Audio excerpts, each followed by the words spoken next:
ज्ञान मंथन में आप सभी का हार्दिक अभिनंदन करते हैं। मैं हूं सुबोध और दोस्तों आज के अपने इस वीडियो में हम आपको श्रीमद् भागवत महापुराण के प्रथम स्कंध के 10वें अध्याय की कथा बतलाने वाले हैं। तो चलिए दोस्तों बिना कोई देरी के हुए शुरू करते हैं इस वीडियो को। सौनक जी ने सूत जी से पूछा, धर्म शिरोमणि महाराज युधिष्ठिर ने अपनी पैतृक संपत्ति हड़प जाने के इच्छुक आताताइयों का नाश करके अपने भाइयों के साथ किस प्रकार से शासन किया और कौन कौन से काम किए, क्योंकि भोगों में तो उनकी प्रवृत्ति थी ही नहीं। तब सूत जी कहते हैं, संपूर्ण सृष्टि को उज्जीवित करने वाले भगवान श्री हरि परस्पर ही कलहाग्रि से दग्ध कुरु वंश को पुनः अंकुरित कर और युधिष्ठिर को उनके राज सिंहासन पर बैठाकर बहुत प्रसन्न हुए। भीष्म पितामह और भगवान श्री कृष्ण के उपदेशों के श्रवण से उनके अंतःकरण में विज्ञान का उदय हुआ और भ्रांति मिट गई। भगवान के आश्रय में रहकर वे समुद्र पर्यंत सारी पृथ्वी का इंद्र के समान शासन करने लगे। भीमसेन आदि उनके भाई पूर्ण रूप से उनकी आज्ञाओं का पालन करते थे।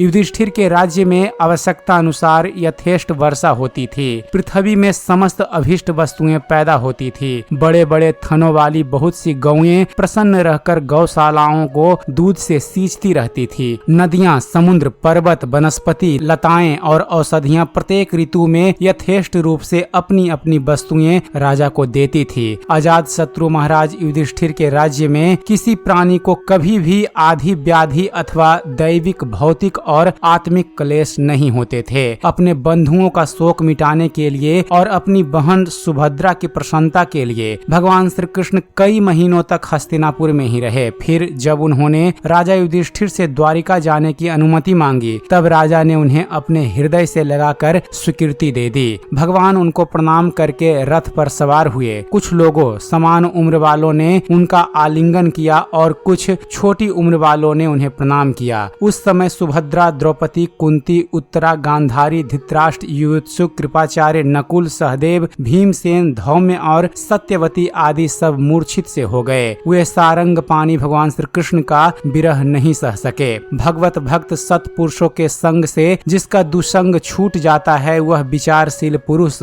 भगवान के मधुर मनोहर सुयस को एक बार भी सुन लेने पर फिर उसे छोड़ने की कल्पना भी नहीं करता। उन्हीं भगवान के दर्शन तथा स्पर्श से, उनके साथ आलाप करने से तथा साथ ही साथ सोने, उठने, बैठने और भोजन करने से जिनका संपूर्ण हृदय उन्हें समर्पित हो चुका था, वे पांडव भला उनका विरह कैसे सह सकते थे। उनका चित्त द्रवित हो रहा था। वे सब निर्निमेष नेत्रों से भगवान को देखते हुए स्नेह बंधन से बंधकर जहाँ तहाँ दौड़ रहे थे। भगवान श्री कृष्ण के घर से चलते समय उनके बंधुओं की स्त्रियों के नेत्र उत्कंठावश उमड़ते हुए आंसुओं से भर आए, परंतु इस भय से कि कहीं यात्रा के समय अब सगुन न हो जाए, उन्होंने बड़ी कठिनाइयों से उन्हें रोक लिया। भगवान के प्रस्थान के समय मृदंग, शंख, भेड़ी, बीना, ढोल, नरसिंगे, धुंधुरी, नगाड़े, घंटे और दुदुम्भिया आदि बाजे बजने लगे। भगवान के दर्शन की लालसा से कुरुवंश की स्त्रियां अटारियों पर चढ़ गई और प्रेम, लज्जा और मुस्कान से युक्त चितवन से भगवान को देखती हुई उन पर पुष्पों की वर्षा करने लगी। उस समय भगवान के प्रिय सखा घुंघराले बालों वाले अर्जुन ने अपने प्रियतम श्री कृष्ण का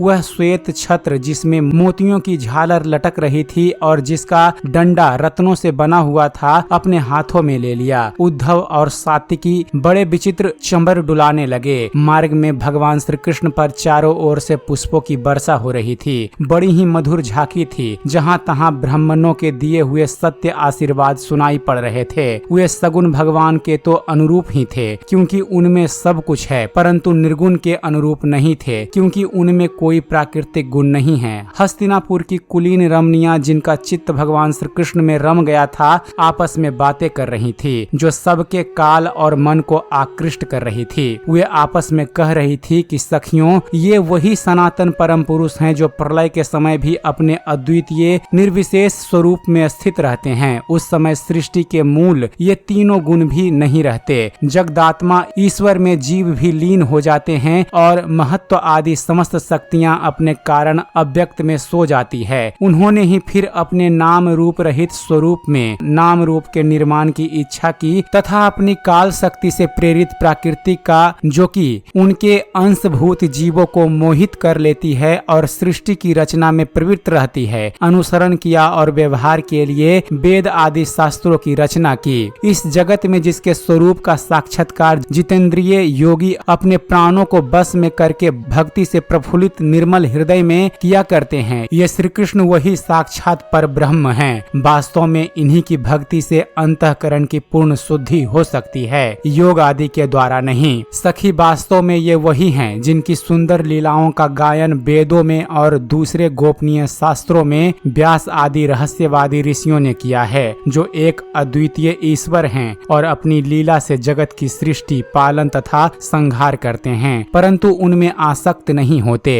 तब तामसी बुद्धि वाले राजा अधर्म से अपना पेट पालने लगते हैं। तब ये ही सतगुण को स्वीकार कर ऐश्वर्य, सत्य, रित, दया और यश प्रकट करते हैं और संसार के कल्याण के लिए युग युग में अनेक अवतार धारण करते हैं। अहो, यह यदुवंश परम प्रशंसनीय है, क्योंकि लक्ष्मीपति पुरुषोत्तम श्री कृष्ण ने जन्म ग्रहण करके इस वंश को सम्मानित किया है। वह पवित्र मधुबन ब्रजमंडल भी अत्यंत धन्य है, जिसे इन्होंने अपने शैशव और किशोर अवस्था में घूम फिर कर सुशोभित किया है। बड़े हर्ष की बात है कि द्वारिका ने स्वर्ग के यश का तिरस्कार करके पृथ्वी के पवित्र यश को बढ़ाया है। क्यों न हो, वहाँ की प्रजा अपने स्वामी भगवान श्री कृष्ण को जो बड़े प्रेम से मंद मंद मुस्कुराते हुए उन्हें कृपा दृष्टि से देखते हैं, निरंतर निहारती रहती है। सखी, जिनका इन्होंने पानी ग्रहण किया है, उन स्त्रियों ने अवश्य ही व्रत, स्नान, हवन आदि के द्वारा इन परमात्मा की आराधना की होगी, क्योंकि वे बार बार इनकी उस अधर सुधा का पान करती हैं, जिसके स्मरण मात्र से ही ब्रज कलाएं आनंद से मूर्छित हो जाया करती थी।